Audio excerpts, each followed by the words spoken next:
no vilarejo de Oriente, no longínquo distrito de Cachoeiro de Itapemirim, no dia 16 de novembro de 1934, e junto com a Era Vargas. O lugar onde eu nasci ficava cercado de montanhas de mármore por todos os lados. No meio dessa montanha de mármore, na década de 1970, encontraram o fóssil de um Eremotério Lund. Eu estava fazendo a primeira página da Última Hora, fiquei todo entusiasmado, dei na primeira página da Última Hora, como se fosse um grande acontecimento. Agora, essa cidade de Oriente ficava aproximadamente a 900 metros de altitude e a temperatura namorava permanentemente o 0 grau. Era um lugar muito frio. Por que eu fui nascer nesse lugar tão distante, nos confins setentrionais do Espírito Santo? Porque toda vez que o governo local queria punir meu pai porque estava metido com a Aliança Nacional Libertadora, pegava a minha mãe, que era uma professora pública, e mandava para um lugar bem distante, porque eles arrumavam a vida do meu pai. Ele era comerciante de café e precisava ficar lá em Cachoeiro ou ficar em Rio Novo do Sul para poder fazer a exportação dele. Ele acabou indo à falência, porque teve que acompanhar minha mãe, que não ia abandonar minha mãe grávida. Foi assim que meu pai e minha mãe ficaram asilados. E eu nasci no exílio, vamos dizer assim, nasci no exílio. Mas meu pai, que era um lutador, não é à toa que ele fosse membro da Aliança Nacional Libertadora, e acabou conseguindo ir para Cachoeiro de Itapemirim, montar uma pousada perto da estação, onde ele pegava os passageiros que demandavam a vitória e tinham que dormir em Cachoeiro de Itapemirim, e ali ele foi sobrevivendo, mas era uma vida muito pequena à beira do rio Itapemirim. Sempre que a maré estava alta e a barra fechava na cidade de Itapemirim, o rio Itapemirim enchia e a cidade ficava debaixo d'água. Uma das enchentes mais famosas foi a de 1938. Meu pai então decidiu, eu vou embora desse lugar. Então ele se mudou com a família toda aqui para o Rio de Janeiro, mas ele veio pelas beiradas, ele não veio diretamente no Rio de Janeiro, ele veio para São Gonçalo, que era um município mais rural do Rio de Janeiro, e meu pai era um portador de café e era um trabalhador rural. E aqui ele conseguiu educar os filhos dele. Eu estudei no grupo escolar no Peçanha, onde eu tive primeiro contato com a minha experiência jornalística. Eu estava no primário e me deu na cabeça fazer um jornalzinho todo desenhado à mão. Nessa ocasião eu tinha 10 anos. O nome do jornal era Substantivo, porque eu estava estudando substantivos e achei aquela palavra genial. Falei, isso aqui dá um nome de um jornal muito bom. Fiz o primário do grupo escolar Nilo Peçanha e fui para o Liceu Nilo Peçanha, que era o colégio padrão, um dos melhores colégios do estado do Rio, ao nível do Pedro II, onde eu fui do ginasial até o científico. Nessa escola, onde eu julgo que eu aprendi quase tudo que eu sei até hoje, com professores extraordinários, eu tinha grande admiração pelo professor Almeida Cousen, tradutor das Odes de Anacreontes, que era um grande poeta, também jornalista, e assistia às aulas dele de história como quem assiste a uma missa. Nessa ocasião em que eu estudei no liceu, eu fundei vários jornais. Fundei um jornal chamado Oasis, que eu tinha a pretensão de que aquele lugar era um deserto de ideias. Depois fundei um outro chamado Ariete, com o objetivo de arrombar as portas do reacionarismo escolar. E depois, junto com outros colegas, fundamos o Flâmula, dentro do liceu. Até fui ajudado pelo professor, que era o diretor da escola, que era um sujeito muito evoluído, chamado Jaime Bittencourt. Ele era do PTB e depois foi eleito deputado. E finalmente nós fundamos um outro jornal. Olha quantos jornais nós fazíamos. Unidade Estudantil. Esse era mais pretensioso ainda. Pretendia ser vendido em bancas e ser um órgão intercolegial. Os colégios, não só de Niterói, como pretendia ligar colégios do Rio e do estado do Rio. É claro que esse jornal foi imediatamente à falência. Aí eu falei, está na hora de fazer o vestibular. Eu pensei que eu fosse ser arquiteto. O diretor acadêmico oferecia um curso pré-vestibular, coisa que hoje em dia não se faz mais. Quando eu assistia às primeiras aulas, me mandaram fazer um desenho a mão livre, que era um tijolo. É dificílimo você desenhar um tijolo, com as sombras, os meus colegas desenhando ao lado, cada tijolo magnífico. O meu era aquela miséria, parecia até tijolo de Picasso. E eu comecei a pensar, eu acho que eu não vou ser um bom arquiteto não. E depois eu esbarrei com a geometria descritiva. Eu falei, eu não vou fazer esse troço não, que eu vou ficar reprovado. E na minha família tinha uma lei que era mais ou menos, vou até exagerar um pouco, era mais ou menos proibido ficar reprovado. Eu falei, vou ficar reprovado, o velho vai ficar zangado, a velha vai ficar zangada. Aí eu peguei o livro guia da Universidade do Brasil e fui ver qual era o vestibular mais fácil que tinha. Eu olhei, era jornalismo. Todas as matérias que tinham no vestibular de jornalismo eu sabia. Era história, português, geografia e inglês ou francês. Eu, naquele tempo, arranhava um pouco de francês, era ruim em inglês, mas arranhava um pouco de francês, vou fazer essa. Fiz. Me deram um 9 em redação. O título da redação era O Trabalho. Pensando bem, título dificílimo.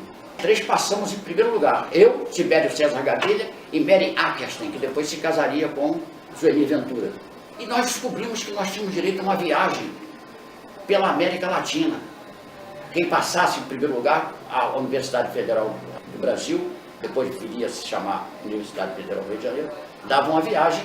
O Eremildo começou a embromar a gente e jogou para cima do Pedro Calmon, que era o reitor, o magnífico reitor. Também embromou, nós nunca conseguimos fazer essa viagem. Fomos lá, dezenas de vezes, aí desistimos. Bom, mas eu precisava prover o meu sustento. Então eu tinha um colega no curso de Química chamado Roldão Simas Filho. Eu seria um dos fundadores da Petrobras e hoje em dia é escritor, tradutor e jornalista. Mora em Brasília, se aposentou e se dedica a escrever para jornais. E o Roldão Simas Filho falou o seguinte: olha, eu estou trabalhando no IPOM, Instituto de Pesquisa de Opiniões e Mercados. Eles pagam por entrevista. Você está fazendo jornalismo, vai fazer essas entrevistas. Eu topei. Deram uma entrevista sobre talco-ós em Ipanema. Fui bater numa casa estranha e depois eu suspeitei que fosse uma casa de tolerância. Uma porção de mulher veio me atender e começaram a me gozar, a passar a mão na minha cabeça. Olha só, um menino querendo saber essas coisas sobre talco-ós, onde a gente usa talco-ós. Foi aquele negócio, eu fiquei muito humilhado. E fiz, de qualquer maneira, a entrevista. Eu falei, pô, será que eu vou ser gozado assim? Eu me senti humilhado. Aí eu fui em outra casa, no dia seguinte. Ipanema era um lugar bacana, cheio de casas. E tinha pitangueira nas praias. Aí me fizeram um sinal, lá tinha um corredor grande para chegar na casa. Era um palacete. E me mandaram, vem cá. Aí eu abri o portão, entrei. Na hora que eu entrei, um senhor cachorro pulou em cima de mim. Eu virei as costas e pulei o muro. Aí eu falei, eu vou largar essa corrida de cachorro. Não. Aí voltei lá para o IPOM, não recebi nem as entrevistas que eu tinha feito. Eu tinha feito umas 5 entrevistas. Aí eu me lembrei que eu tinha um cunhado chamado Wilson Reis, que tinha trabalhado em diretrizes com Samuel Weiner. Ele tinha abandonado o jornalismo porque ganhava muito pouco. Então ele escreveu um bilhete para o Paulo Silveira, que era o todo-poderoso diretor de redação da Última Hora. O menino aí sabe escrever direitinho e tal, tal. Aí fui lá, procurei o Paulo Silveira, entrei na redação da Última Hora ali na Praça 11 e fiquei observando as pessoas que eu conhecia de ler o jornal. A primeira pessoa que me chamou a atenção foi o Nelson Rodrigues. E depois eu vi o Augusto Rodrigues e vi o Marijô. Eu falei, esse lugar aqui está cheio de cobra. Aí o Paulo Silveira virou a redação meio vazia, fiquei até meio desconfiado, falou assim, você fica por aí, fica assim, vamos. Aí eu sentei lá e fiquei olhando no primeiro dia. Quando foi no segundo dia, que eu vi que ninguém prestava atenção em mim, eu voltei lá para o Paulo Silveira. Eu falei, poxa, ninguém me deu nada para fazer. Ele falou, vem cá. Aí chegou para o Donadel, Augusto Donadel Jorge, e falou, Donadel, dá um trabalho para o menino aí, Donadel. Estava o Donadel, o Quintanilha e o Canuto Silva. Não esqueci porque era a tríade do jornalismo de polícia naquela ocasião. E aí o Donadel pegou um recorte de jornal e falou, liga para um delegado aqui para saber o que tem de novidade sobre esse assunto. Olha, eu dei sorte, tinha uma porção de novidade. Eu escrevi, fiz uma matéria razoável. Eles olharam, o Quintanilha que olhou a matéria, o Quintanilha era uma espécie de secretário da editoria de polícia. A Última Hora dava muita importância aos fatos policiais naquela época, que era um fator de venda. Eram 2 grandes fatores de venda naquela ocasião, era polícia e esporte. A Última Hora estava meio por baixo, porque Getúlio tinha se matado há um ano atrás. E tudo que a Última Hora tocava era mais ou menos difícil de ser tratado. Principalmente porque o Café Filho era o presidente da República e tinha sido um traíra danado, tinha traído Getúlio. E o poder público não gostava da Última Hora. Era difícil trabalhar na Última Hora. Aí eles viram assim, o menino escreveu aqui uma matéria e publicaram a minha matéria. E a partir daí então, as minhas matérias foram saindo regularmente e me começaram a me mandar fazer outros assuntos, não fosse só polícia. Até que o João Echeverri, que era o diretor de redação, e era cercado de Helenda, uma figura interessantíssima, se vestia na última moda, usava chapéu coco, as roupas dele eram sempre escuras, o azul marinho ou preto. Se dizia, principalmente do Donadel, que ele era coronel da Legião Estrangeira e que trabalhava nos principais jornais da Europa. Por isso é que o Samuel levaram ele para ver se recuperava a Última Hora. Então o Etcheverry me viu e falou o seguinte: ó, você vai lá no quartel da Polícia Militar, na Frei Caneca, o Samuel Weiner está preso lá. Primeira comissão parlamentar de inquérito da história do Brasil, a CPI da última hora, instalada no Palácio Tiradentes, onde funcionava a Câmara Federal. E o Samuel se negara a responder umas perguntas, como, por exemplo, quem eram os verdadeiros financiadores da última hora. Porque o problema dessa CPI era descobrir quem financiava a última hora. O Carlos Lacerda, na campanha dele, através da tribuna da imprensa, do Globo, e através da Rádio Globo e da TV Tupi, dizia que era dinheiro público do governo federal que financiava a última hora. Perfeito. Eu falei, e o que eu vou fazer lá? Ele vai editar um editorial para você. Poxa, grande responsabilidade. Cheguei lá, procurei o sentinela, estou pensando que havia algum tipo de restrição, né? Preso, né? Aí o cara falou, ó, você entra nesse corredor aqui, a primeira porta à esquerda é a cela do seu Samuel. Eu falei, pô, tudo bem. Aí passei pelo sentinela, dobrei a esquerda, estava o Samuel sentado numa cama lá, aquela cama de mola, né? Aí ele editou o editorial para mim, que era uma série de ataques ao Café Filho, o mínimo que se chamava ele era de traidor. Aí eu voltei para o jornal, o Etcheverry olhou e falou, essa letra não dá não. Bate a máquina desse troço aí, eu fui bater. Quando eu bati a máquina, eu procurei já fazer, na minha ingenuidade, eu não dei só os dados para ele, eu dei também um enredo do editorial. Ele olhou e falou, ó, tá bom. Aí ele pegou a caneta, foi endireitando e entregou ao Laerte Paiva, que era o secretário de redação, para mandar para a oficina o editorial. E foi assim que eu participei de um primeiro editorial escrito pelo Samuel Weiner. E a partir de então, ao longo da minha vida, as pessoas começaram a confiar em mim, não só porque aquela época era uma época de muita crise no jornal, o pessoal estava sem receber há quase 3 meses, eu não tinha prestado atenção nesse negócio de receber ainda, porque eu achei que em algum momento eles iam me chamar e dizer, ó, você ganha tanto, vamos te pagar tanto. Eu fiquei esperando ver se acontecia. Mas um dia, quando eu fui entrando no elevador da redação da Praça 11, tinha um anúncio dizendo que ia haver pagamento. E eu vi todo mundo, não sei o que era todo. Falei, que negócio inusitado esse tal de pagamento aqui. Aí subi, procurei lá quem estava pagando, que olhou e falou, não tem pagamento para você não. Já tinha mais ou menos um mês que eu estava trabalhando. Aí fui procurar o Paulo Silveira, e falou, tem sim, esse Cosme não sabe de nada. Aí pegou um papel lá, escreveu 1000 cruzeiros, vai lá, diz aí para pagar esse troço aqui, fez um vale. Quando eu recebi aquele dinheiro, eu chamei os colegas para tomar um chopp ali no Balança Mas Não Cai. Vamos comemorar o primeiro dinheirinho profissional, né? E tomar um chopp com batata frita até de manhã. Por essa época, eu conheci uma futura estudante de psicologia, chamada Dalva Moraes Pinheiro, com quem eu me casei e tive 3 filhos, 2 dos quais jornalistas e um biólogo médico sanitarista. Uma delas é a Aura Pinheiro, a famosa Aura Pinheiro. O outro é o famoso Léo Pinheiro, que trabalha no Valor Econômico. Ela é a diretora da Auracom. E então a minha vida foi ficando mais responsável, vamos dizer assim. Eu tinha que sustentar agora umas criancinhas. E eu acho que o pessoal dentro da redação sentiu aquilo e acabaram me promovendo a chefe de reportagem. Por essa ocasião, havia, na última hora, um repórter político muito bom chamado Alderaban Cavalcante.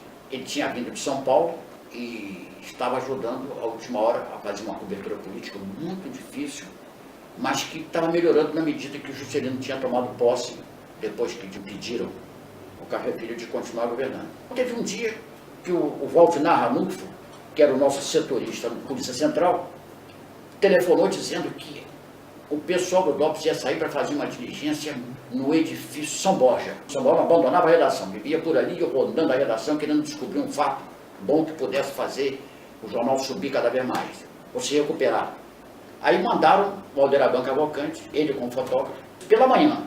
E o Vespertino rodava por volta de entre 10 e 11 horas. Atrasaram a rodagem do Vespertino, esperando o Alderaban Cavalcante chegar para botar uma foto na primeira página e botar um texto na página 3, deixar dois espaços. Quando o Alderaban chegou, subindo a escada, esbaforido com o fotógrafo, o Samuel Weiner já estava esperando por ele. E aí, Alderaban? O Alderaban falou, Samuel, está tudo resolvido. Eu cheguei lá, o inspetor se preparava para arrombar a porta. O líder da maioria do governo Juscelino. Eu ponderei com o inspetor, porque aquilo era um absurdo. Como é que ele ia fazer uma coisa dessa? A Polícia Federal, a Polícia do Governo ia arrombar a porta do líder da maioria? Aí o inspetor parou, me ouviu e falou, você tem razão, não vou fazer essa diligência. Se desistiu da diligência. Samuel botou a mão na cabeça, desgraçado, eu queria essa foto para a primeira página. E aí, esse é um fato bem emblemático de algumas pessoas muito bem intencionadas no jornal, pessoas boas e bem intencionadas, enquanto o jornal quer a notícia, não importa que seja contra, a última hora apoiava o Juscelino, mas era um fato extraordinário de primeira página, muito bom, que teria consequências muito grandes. A Polícia Federal ia arrombar a porta do escritório do líder da maioria, porque não era o escritório do líder da maioria, ele dava apenas nome para aquele local e ali funcionava uma dependência do Partido Comunista. Como o Partido Comunista tinha apoiado o Juscelino, de alguma forma o governo do Juscelino estava dando um apoio ao Partido Comunista, um jornal que funcionava ali dentro, um jornal comunista, se não me engano, a Voz Operária ou a Classe Operária, um desses dois jornais funcionava ali. O outro assunto que é muito emblemático do que é a redação de um jornal, eu encontrei quando eu fui trabalhar no Globo, levado pelas mãos de Nelson Rodrigues, que me encontrou aqui no Fluminense e falou, nós estamos precisando de um copy desk, redator, você tem experiência disso, nós vamos te levar para lá. No Globo, tudo para mim era diferente, eu era muito sério, muito sisudo e muito cobrador, sei que ser demitido de lá era uma facilidade muito grande. De repente, um secretário de redação, se não me engano, Deodato Maia, é um cidadão cumpridão, muito claro, numa hora em que estava um pouquinho tumultuada a redação do Globo nunca era muito tumultuada, ela estava sempre sob controle. Ele se levantou e disse o seguinte, aqui dentro tem dois tipos de gente, a metade é de loucos, a outra metade de viados. Eu sou louco. Aí eu fiquei pensando, tem a metade de louco, a metade de viado. Depois eu fui logo promovido a editor local, naquele tempo chamava-se editor local, era editor de cidade.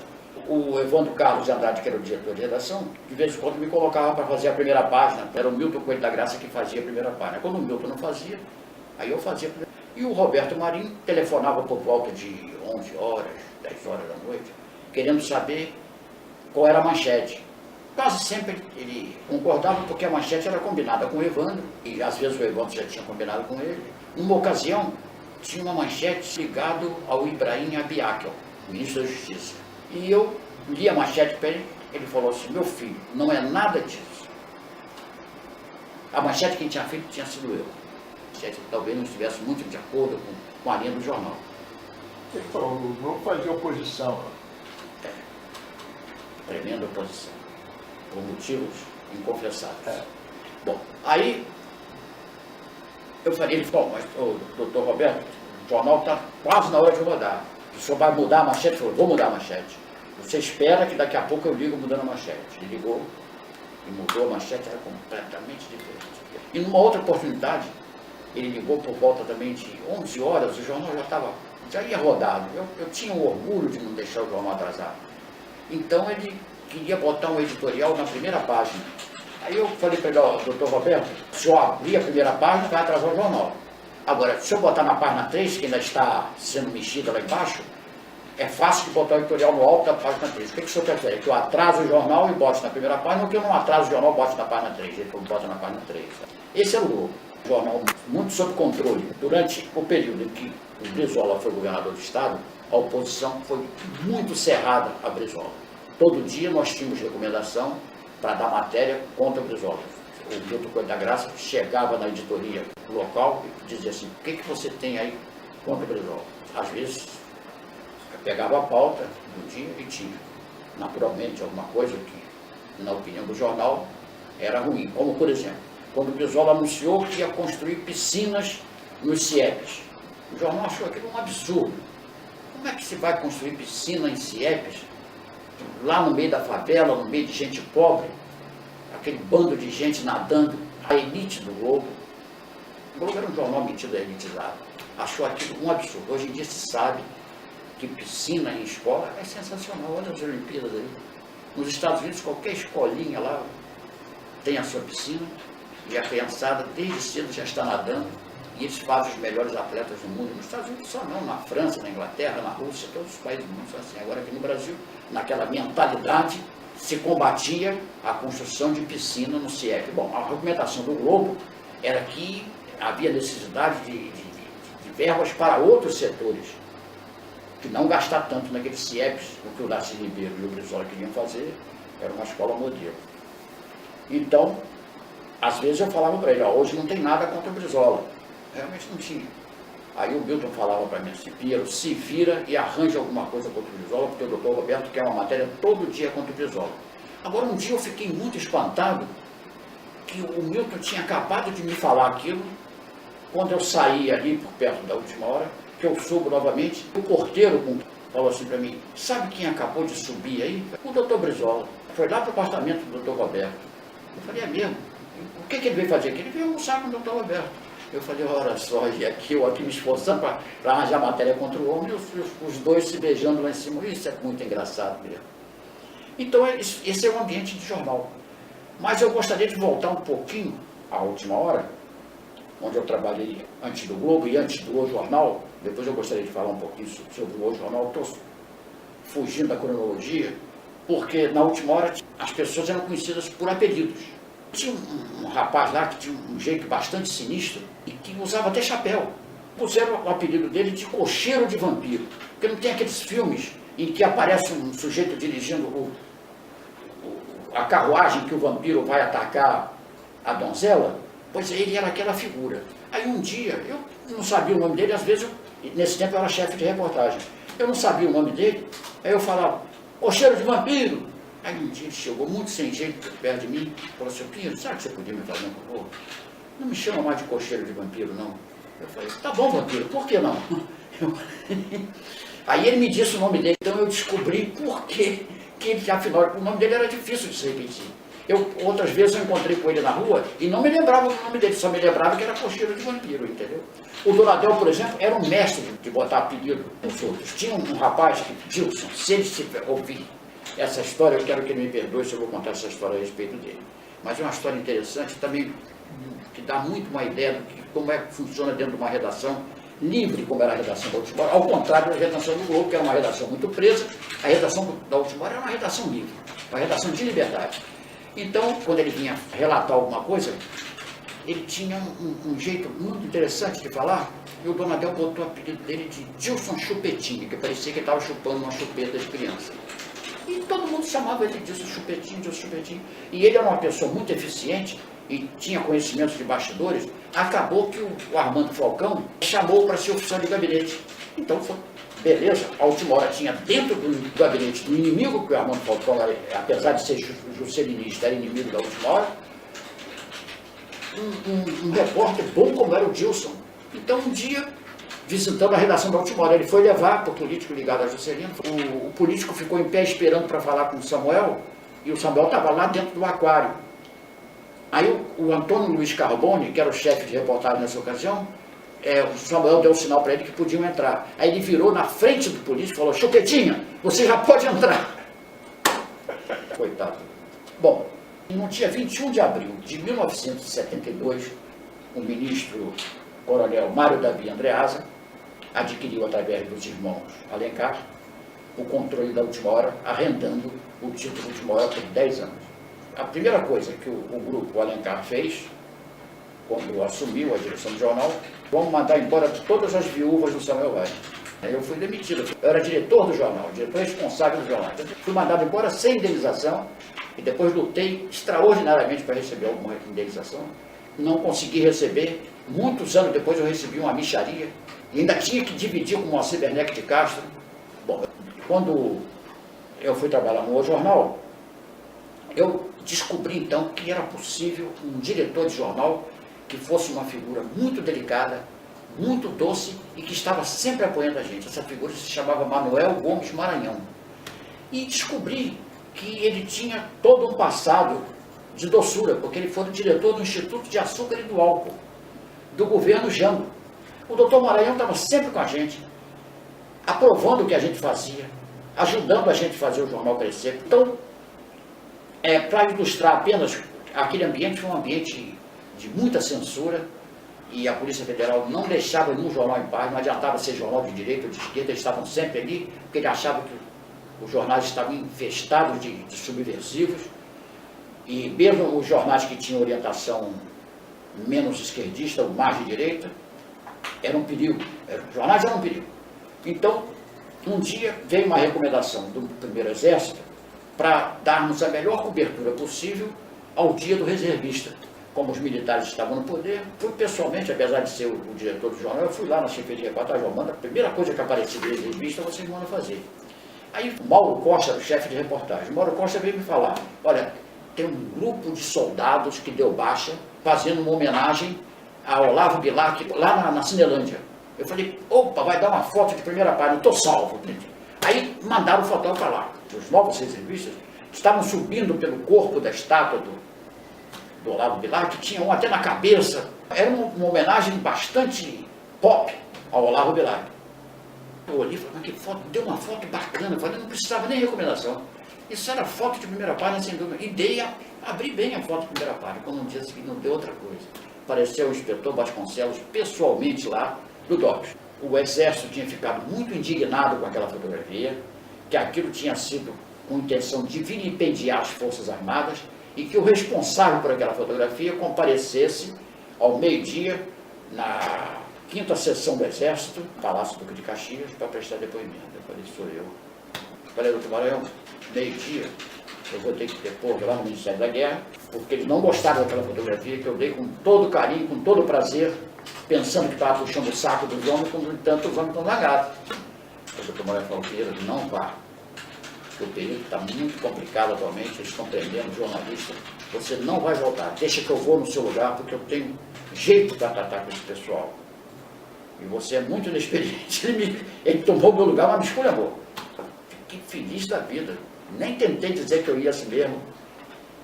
O doutor Maranhão foi lá, quando foi umas 6 horas da tarde, lá voltou o doutor Maranhão, com a cara cansada, falou, Pinheiro, me deixaram esperando, ali no pátio do Ministério da Guerra, sentado no banco, debaixo do sol, até às 3 horas da tarde, quando finalmente um coronel me chamou e disse que ele também era jornalista.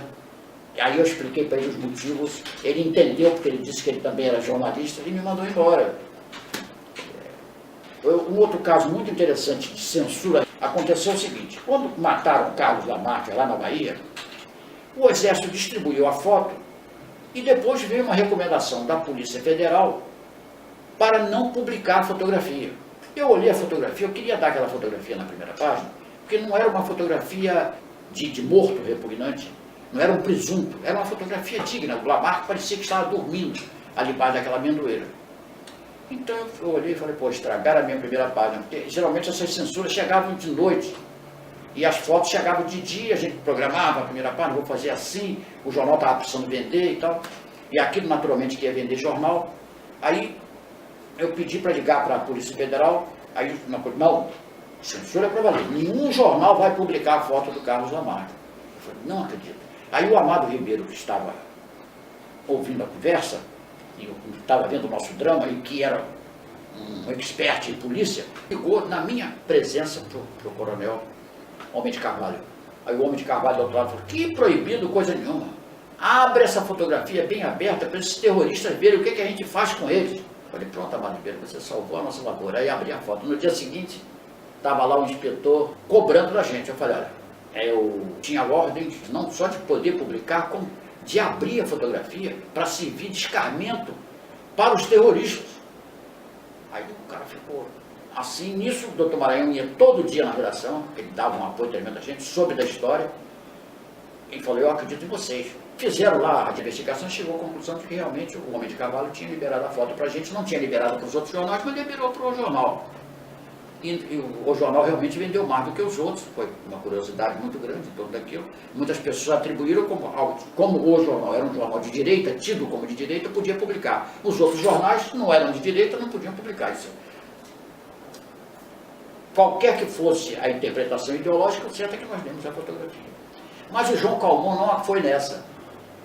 O João Calmon achou que tinha alguma mutreta nesse negócio, que esse pessoal da última hora, que era muito pilantra e muito comunista, devia ter dado aquela foto, devia ter arranjado um jeito de dar aquela foto, e eles que já não gostavam muito da gente, quando entravam no elevador junto com a gente, ele olhava para cima e fingia que não estava vendo a gente. Eu falei, poxa, o mais poderoso condômino do Diário Associado não fala com a gente. Eu fui reclamar com o doutor Maranhão, falei, não liga isso para isso não, porque o Calmon é assim mesmo, o Calmon é meio maluco. Falei, ele é assim mesmo, mas ele é uma boa pessoa. Eu falei, deve ser, porque é meu conterrâneo, ainda brinquei com o doutor Maranhão. Mas pouco tempo depois nós fomos demitidos. Acusação, comunistas. Não tínhamos nada de comunista. Quer dizer, comunista era o Francisco Homem de Carvalho, que tinha liberado a foto pra gente, né? Toda vez que eu ficava desempregado lá no Rio, eu buscava asilo aqui em Niterói e eu procurava o meu amigo, doutor Alberto Torres, que era diretor de um jornal muito bacana que tinha aqui em Niterói, e ainda é muito bacana, chamado O Fluminense, onde nós tínhamos ampla liberdade de fazer o jornal que a gente podia fazer. Não era que a gente quisesse fazer, não, que a gente podia fazer pelo jornal com um recurso muito limitado. E o doutor Alberto não fazia por menos, me colocava como chefe de redação. Falei, não manda ninguém embora, não, me colocava como chefe de redação. Eu fui chefe de redação do Fluminense algumas vezes.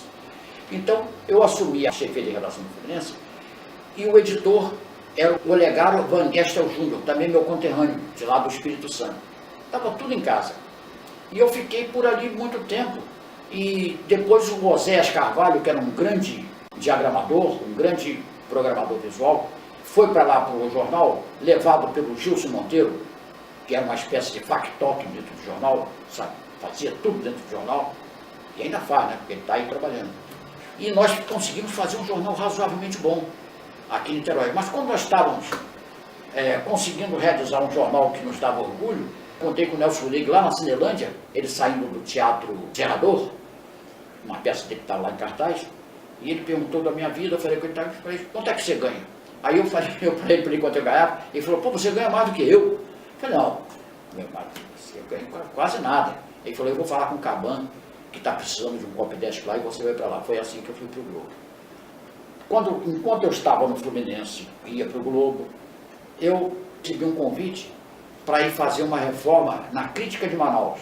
Eles viram a mudança que nós fizemos no jornal, e nós fomos para lá. Fomos eu e o Oséias, ficamos lá um tempo, eles compraram máquinas novas, e nós fizemos lá. Mas não era fácil fazer jornal em Manaus, não. Por exemplo, naquela ocasião havia uma onda, o PT estava sendo fundado. Eu não sou contra o PT, não. Isso que eu vou contar é contra o PT, mas eu não sou contra o PT, não. A chefe de reportagem era do PT, Chica. Então estava havendo muita invasão de terras nos arredores de Manaus. Então, os repórteres traziam uma reportagem, mas não ouvia o lado do proprietário da terra que tinha sido invadido. Eu falei, Chica, tem que mandar ouvir o dono da terra. Não pode ouvir só um invasor, não. Ela falou, mas nós já sabemos o que o dono da terra vai falar. Eu falei, mas tem que ouvir assim mesmo. Senão a matéria não pode sair, a matéria não é isenta. Então, é esse o tipo do jornal que eu tinha que fazer lá em Manaus. Calderaro era uma figura também extraordinária e levava todo fim de semana a gente para dar um passeio pelo Rio Amazonas, encontro das águas, pescaria. Teve um dia que nós fizemos uma pescaria, nós fomos lá em Anavilhana. Anavilhana é uma região do Rio Amazonas que tem 1000 ilhas, por isso que tem esse nome, Anavilhana. E nós começamos a pescar tucunaré, pescamos tanto tucunaré que hoje em dia seria um crime ambiental. E jogamos no tombadilho do iate do Calderaro e começamos, eu, o Oséias e um outro cara lá, esqueci o nome dele, começamos a contar. Quando chegamos em 1000 tucunarés, a gente parou. Parece conversa de pescador, né? Mas 1000 tucunarés. Então você vê que éramos predadores do Rio.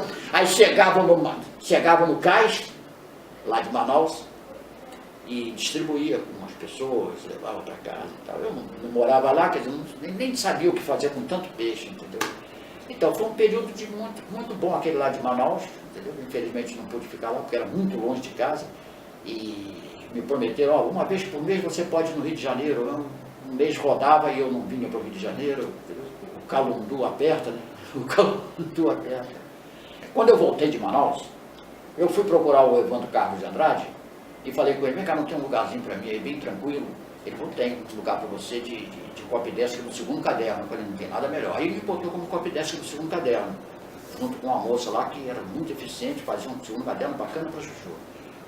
Um dia o Domingos Meirelles passou pela redação, me viu sentado lá copydeskando no segundo caderno e falou assim, Pinheiro, o que você está fazendo aí? Eu falei, não, sou copydesk. Falar, você está se perdendo aí, você ainda tem muito potencial de chefia para dar. eu vou falar lá na TV Globo. Aí passaram uns tempos, me telefonaram da TV Globo, não foi ele, foi uma outra pessoa, que tinha um lugar para mim de chefia de reportagem na TV Globo, chefia de redação na TV Globo. Eu fui lá assumir a chefia de redação na TV Globo. Até no caminho, quando estava indo para a TV Globo, que eu ia subir, eu encontrei com o Teodoro Barros. O Teodoro Barros falou assim: Pinheiro, você é um cara que gosta de ser escravo, hein? Eu falei, por quê? Pô, você foi escravo do Globo, agora vai ser escravo da TV Globo? Aquilo lá é uma escravidão, cara. Aí eu falei, realmente, uma escravidão. Por exemplo, no episódio do Batomushi, quem estava de plantão era eu. O Batomushi afundou um pouquinho depois da meia-noite. Eu estava em casa, com a janela aberta, estava uma noite muito bonita, e olhando, tentando dormir, né? Porque tinha sido um dia pesado, mudança em televisão, essa passagem de um ano para o outro, tem coisa para chuchu para fazer. Aí o telefone toca, eu pego, Pinheiro, pode voltar. Era o editor-geral, porque afundou um navio cheio de colegas nossos, entendeu? Morreram todos. E vem para cá, então, botei a roupa e voltei para lá. E quando eu estava no dia seguinte, eu fiz um plano todo de cobertura, que isso eu sabia fazer, porque eu era o chefe de reportagem. Aí chega lá uma moça lá, entendeu? E queria mudar tudo. Eu falei, vem cá, vocês estão querendo afundar o meu barco? Já está tudo a caminho, aí vai ter que começar tudo de novo. Aí nesse dia eu decidi não trabalhar mais na TV Globo, ir embora da TV Globo. Tinha um salário muito bom, tinha que deixar aquele dinheiro e ficar desempregado. Então eu pedi demissão. Quando chegou perto do carnaval, eu avisei que não ia trabalhar no carnaval. Era uma coisa impensável. Todo mundo trabalhava no carnaval lá. Aí falaram, ó, eu não vou trabalhar no carnaval. Eles pensaram que eu estava brincando. E me mantiveram na escala para trabalhar no carnaval. Quando chegou mais perto, olha, eu não vou trabalhar no carnaval. Eles me mandaram embora. Aí, vocês não estão entendendo? Por que vocês não me mandam embora? Não trabalhei no carnaval. Quando passou o carnaval, um dia, o editor me chamou para tomar, ele bebia o tempo todo. Foi até bom ter esquecido o nome dele, porque quando ele chamava para conversar, ele abria um gavetão na mesa dele e tinha uma garrafa de uísque, ele botava 2 copos, um para ele, outro para você, e botava um uísque para você e para ele. Aí, assim que ele conversava, dentro da redação do Globo. Aí depois que acabava de beber o uísque, ele pegava a garrafa de uísque, botava dentro do gavetão e fechava. Bebia pra cacete. Ali à direita da emissora, tinha um bar. Aí nós fomos lá, sentamos, bebemos cerveja, ele me fez beber até eu ficar bêbado. Aí ele falou assim, tá bom, Pira, eu vou aceitar a sua demissão. Ele me mandou embora. Isso levou uns 3 meses para ele deixar eu sair da televisão. Porque a televisão precisa de peças de reposição. Eles têm sempre 2. Eu era um dos chefes da redação. Se eu saísse, ia ficar um chefe de redação só. Ia fazer falta, eles não tinham como arranjar um outro chefe de redação. Então eu sem querer, estava fazendo uma chantagem. Fiquei uns 3 meses ganhando lá sem receber. Aí quando eu fui embora da TV Globo, o pastor Nilson do Amaral Fanini, um pastor famoso, gente muito boa, pastor da primeira igreja batista aqui de Niterói, tinha comprado parte da TV Rio e convidou o Oséias para ser um dos diretores do jornalismo da TV Rio. E o Oséias falou assim, Pedro, você não quer ir para lá fazer um noticiário de hora em hora, não? E eu fui ser gerente de jornalismo. Era um negócio super pesado. Toda hora, você acabava de fazer o noticiário, já tinha que entrar outro. E não tinha pessoal para fazer isso. Eu falei, também não vou ficar nesse lugar, não. Aí eu arranjei uma viagem aos Estados Unidos, para fazer freelancer de reportagens. Quando eu voltei, eu estava demitido da TV. Depois eu arranjei um lugar na TV educativa. O Milton Coelho da Graça estava lá também. Foi no tempo do Collor. Porque o Collor, quando assumiu, pegou a TV educativa e deu para a turma. Eu sou perseguido pela turma do PT, olha só. Aconteceu com a turma do PT de novo. Não sou contra o PT, não. Pelo contrário, eu acho bacana o ideário do PT. Eu editava um programa chamado Curto Circuito. Era assuntos inusitados e tal. Eu fiz um sobre Coluna Prestes. Os caras que eram contra e a favor da Coluna Prestes. Não tinha uma mulher aí, uma mulher maluca lá do Rio Grande do Sul, que dizia que a Coluna Prestes era um bando de cangaceiros. Escreve isso até hoje, tem um livro dela aí. Então eu peguei ela, a Anitta Leocada Prestes, filha de Luiz Carlos Prestes, para ser o outro lado. Quer dizer, esse é o tipo de programa que a gente fazia. O programa não era ruim, não. Mas aí assumiu um pessoal lá, né? E me mandaram embora. Eu tinha um contrato, nem terminaram o contrato. Aí eu procurei o Paulo Goldrache, advogado de jornalista, e falei, Paulo, vamos entrar com uma ação aí, porque esses caras não esperavam nem meu contrato acabar. Isso que eles fizeram, um programa bonzinho daquele, não é? Falou, Pinheiro, se você processar uma televisão, você nunca mais volta para trabalhar em televisão. Eles lá são uma máfia. Uma televisão se compra, mas é a televisão do governo. Falou, não importa, o que importa é que quem está dirigindo a televisão lá é um cara que já foi diretor da TV Globo, vai ser diretor da TV Paulista, sei lá. Então eu não processei. Um dia apareceu um lugar de pauteiro na tribuna da imprensa. Eu jamais pensei que eu fosse trabalhar na tribuna da imprensa, porque a tribuna da imprensa era o nosso inimigo figadal da última hora. Uma ocasião que houve um tiroteio lá em Copacabana, eu fui acusado de ter dado um tiro numa pessoa. Eu não dei, eu estava com polícia militar, tinha PMs, meus testemunhos. A tribuna da imprensa deu na primeira página que eu tinha dado um tiro numa mulher lá, entendeu? Quer dizer, era desse gênero. Mas eu fui lá, estava precisando trabalhar.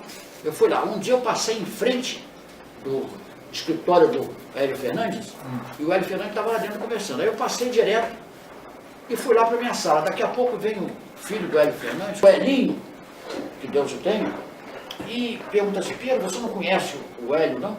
Eu falei, conheço. Eu notei que eles estavam me repreendendo por eu não ter entrado para falar com ele. Me mandaram embora. Depois veio um cidadão lá, veio dizer para ele, Pinheiro, nós vamos ter que mandar você embora, porque você aqui é um luxo, porque a Tribuna da Imprensa é um jornal tão precário que nós não precisamos de um pauteiro. E eu não era bem pauteiro, eu era pauteiro e chefe de reportagem. Como tinha pouca gente para você chefiar, você acabava que era mais pauteiro do que chefe de reportagem. Eu passei a ficar muito decepcionado com o que hoje nós chamamos de jornal impresso. E decidi, falei assim, eu vou escrever uns livros aí. Eu já tinha escrito um livro chamado Esquadrão da Morte, nós rodamos 2.000 exemplares, naquele tempo se faziam essas loucuras, e o editor foi até preso, porque ele tinha editado também em Guerras e Guerrilhas do Guevara, a mesma editora, a coordenada editora de Brasília. Então, meu livro foi no rabo desse sucesso aí e andou vendendo. Certo é que sumiu. Hoje em dia eu tenho 2 exemplares de Esquadrão da Morte. Escrevi junto com o Amado Ribeiro. A maior parte das histórias são do Amado Ribeiro, que é um expert no assunto. Aí eu comecei a escrever um outro livro, estimulado pelo Jorge Sávio, que era diretor da editora Europa. Ele falou o seguinte, pô, você está sem fazer nada, você não quer vir aqui para a editora para me ajudar, não, aqui a editar livros? Pô, aproveito que eu vou editar, ajuda você a editar livros e edito também um livro. Aí escrevi Mefibosete. Mefibosete são histórias que eu publicava diariamente na última hora, pequenos romances policiais. E nasceu esse livro aqui, ó. Nasceu esse livro aqui. Mefibosete e Outros Absurdos. Agora, algumas dessas histórias foram contadas também por Nelson Rodrigues. Não que eu tenha copiado ele, pelo contrário, eu que forneci o enredo para ele. Porque eu era acusado, entre aspas, de ser o fornecedor de informações para o Nelson Rodrigues construir aquelas histórias absurdas. Só que você contava um fato, ele contava 1000 fatos, que ele é um gênio para contar esse tipo de história. E a dialogação do Nelson Rodrigues é uma coisa inimitável.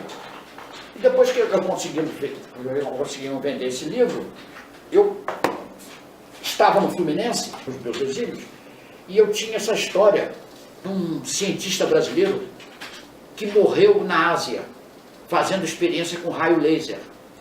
O que se dizia, e eu mandei até que o Fluminense foi o único jornal que cobriu o sepultamento dele, ele foi sepultado dentro de um caixão de chumbo, porque se dizia que ele tinha sido envenenado por processos radioativos. Vou dizer, aqui eu posso dizer, o nome dele era Sérgio Porto, tem o mesmo nome do Stanislau Ponte Preta, era um cientista extraordinário, mas eu, naquela ocasião, para não ter complicações com a família,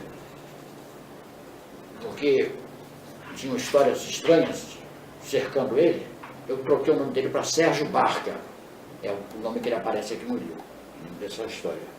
E nesse meio tempo, estávamos todos ficando velhos lá em casa, fizemos uma reunião, eu com meu irmão Ivo Pinheiro, grande engenheiro, que Deus o tenha, é o único morto da família. Vamos escrever um livro contando aquelas brincadeiras que a gente tinha, história de criança. Vamos, aí começamos, aí convocamos toda a família, cada um dá o seu depoimento, fazia o texto final. Aí nasceu esse livro aqui, A Aventura dos Meninos Lucas Pinheiro, que eu acho que, se é que eu produzi alguma coisa que preste, esse aqui é o melhor, porque ele é muito solto, parece história de criança, parece história do Mark Twain, de Tom Sawyer. Até eu gostei do livro, não só porque eu tive a participação de outras pessoas, porque eu contei de uma maneira muito descontraída, como se fosse historinha de criança e tal, e acabou ficando interessante. E ultimamente, quando a última hora estava perto de fazer 50 anos, eu conversando com o Raul Azevedo me falou assim, vai ter um festão aqui para o cinquentenário da última hora.